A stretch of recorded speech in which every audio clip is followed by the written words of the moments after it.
Hello everybody, good evening. Welcome back to another live video. I thought that I would just do this video as a live stream because of time, and in case anybody wants to interact and contribute to the conversation. So yeah, in today's video I want to talk about this Johnson Suleiman and the Nollywood actress that has come out to say what happened between them. So I posted that video on my channel here, and yeah, it's been blocked right now. So that video is not here. But if you care to see the video is all over Facebook, so you can check Facebook to see the video live. So you're welcome to my channel. My name is Blessing, and yeah, this is your Blessedom TV. If you are not yet subscribed, go ahead and hit the subscribe button and subscribe. And also don't forget to hit the like button, like the video, and share the video also. Yeah. So what I want to say, I just feel like I should talk about this will I say sex? I want to say sex capade, like this kind of things involving sexual encounters or sexual allegations between pastors and their members, or pastors that are in public places, and we continue to hear all these kind of things. For example, there was a video or some stories that was trending some few weeks back of a pastor that collected the wife of his member and married her off even while he didn't divorce his own wife, something like that. So I want to talk about what is going on with this Apostle Suleiman, because this is not the first time. The first time I came to know about Suleiman was when Stephanie Otobo. You remember Stephanie Otobo? The story was all over the place. It was, I think, Sahara reporters that carried the news. So it was just all over the place. Everybody was talking about it. And then Stephanie Otobo will come and recant and say everything is not true. And then, all over again. And so this Nollywood actress, Chioma Ifemeludike, came out and said she wants to confess to Nigerians what happened between her and Johnson Suleiman. So she is saying that she was hooked up by another Nollywood celebrity named Cynthia Claims. So she said Cynthia Claims hooked her up in what was supposed to be some kind of encounter with men and something like that. And at the end of the day, she got to meet with Suleiman, and at the point she didn't know it was Suleiman, but eventually she got to realize it was Suleiman. But Suleiman paid for the service, quote unquote. So she was hooked up with Suleiman, and they slept together, and after the knacking together, the paid Suleiman paid she said the money was big, about 500,000 naira. So that's how much she got. And then she also collected his number and met with him in another occasion. And also at some point she now realized he's a man of God and all that and all that. So and she said now she has repented. That's why she's doing the video. I just want to say it quickly so I don't take up your time. Yeah, she said she's now a born again. So she became born again, and she wants to free her mind, do restitution, kind of say, God, this is all the sins I've committed and stuff like that.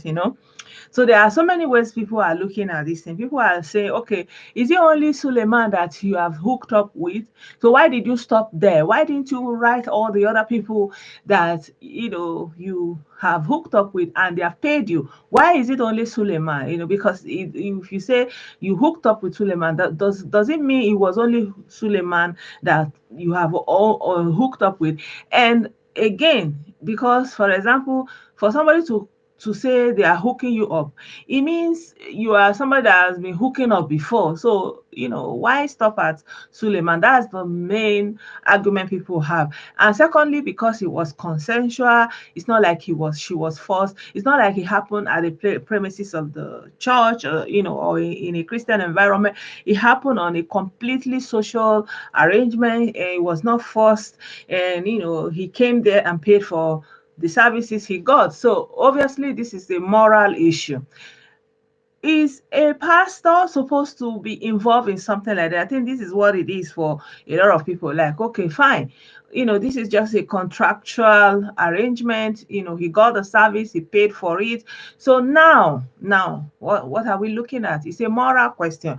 The morality of the actions that a pastor, or so to say, somebody that is a preacher of the gospel, is paying for such services and actually getting such services, and yeah, promoting something like this. You understand? So this is the question that is on, like, this is how I'm interpreting it myself. I'm looking at it and say, okay, because it's almost like a transactional, it is a transactional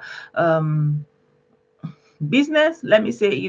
They agreed, he was not forced. She gave the services, he paid for the services, and that's it. So now she repented and she's looking at this guy. They teach in the church that when you repent, you should do restitution, and you should go and make restitution and make an open confession. And so it's like, okay, now she has to do the restitution, but she's looking at a pastor, and he's still there claiming, and a lot of controversy have been going around Suleiman in the last few days. He was saying angels gave him miracle money, they put it in people's account. And he was also talking about some time ago some kind of magical visa that transported people from one toilet in Germany to another toilet in France and stuff like that. So he's been in the news for many purposes. So when something like that comes up and the young lady is saying this kind of a thing, it becomes obvious that there is a reason behind it, obviously, because it didn't happen in the church, and she was not forced. It was a business transaction, and he paid for his services. And the question is the morality of the action. Is it moral for somebody that is a pastor? And this is the question that's supposed to go out to the rest of the Nigerians. But the Nigerians are not seeing it that way, and they're saying, okay, what is her own? At least he paid her, and she wants to bring him down. And that's how Nigerians are seeing it, that she wants to bring him down. What do I want to say about this? Okay, another aspect of the story, the lady she said hooked her up, Cynthia claims, has denied that she didn't do anything of the sort, that there was no sort of hookup. She doesn't do hookup.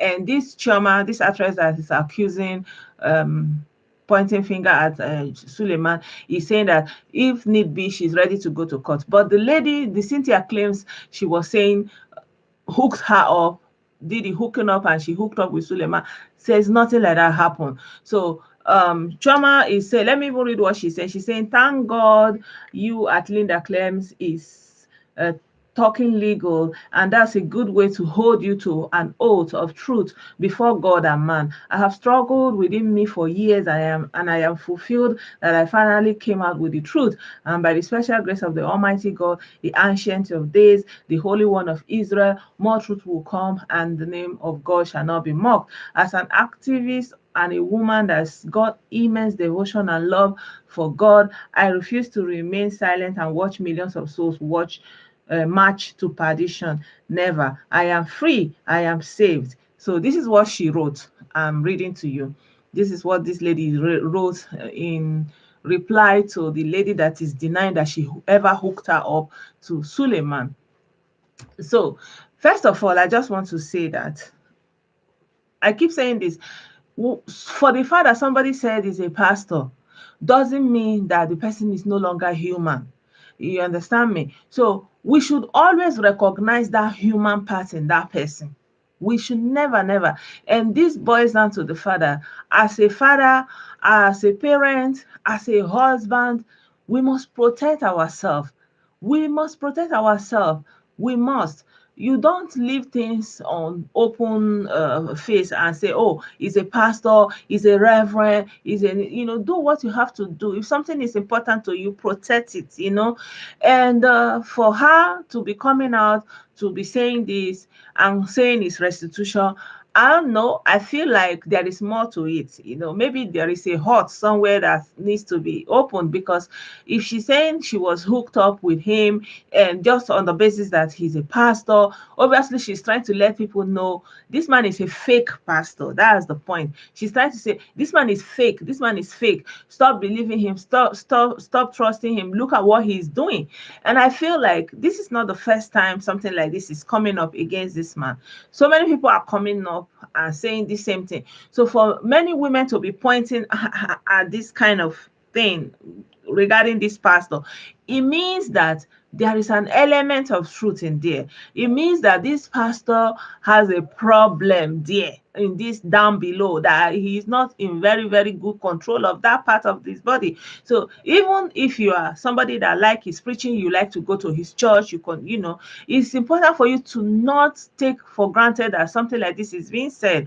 And if you have to go into close proximity with him in any capacity, maybe your wife, your children, your daughters, your sons, those kind of a thing, that you are aware that this is something that can happen. This is something that can happen because so many people have come out and said something like this, that this man is not very, very secured of himself down below, so that you will know how you carry yourself, you know how you allow your children to carry on around such a person. So not just Suleiman, but any other pastor. I'm telling you guys, anybody that, if you are a man, watch out that your wife is not always,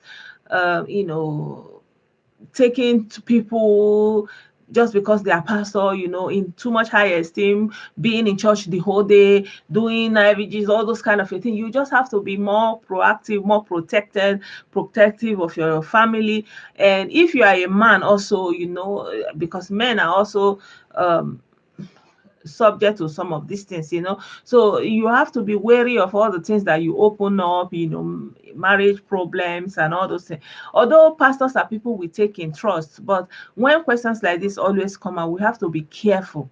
We just have to be careful, how much of our personal stories we are opening up, so that we'll not be taken advantage of. For example, the man that the pastor eventually married, his wife was opening up about his marital problems to the pastor.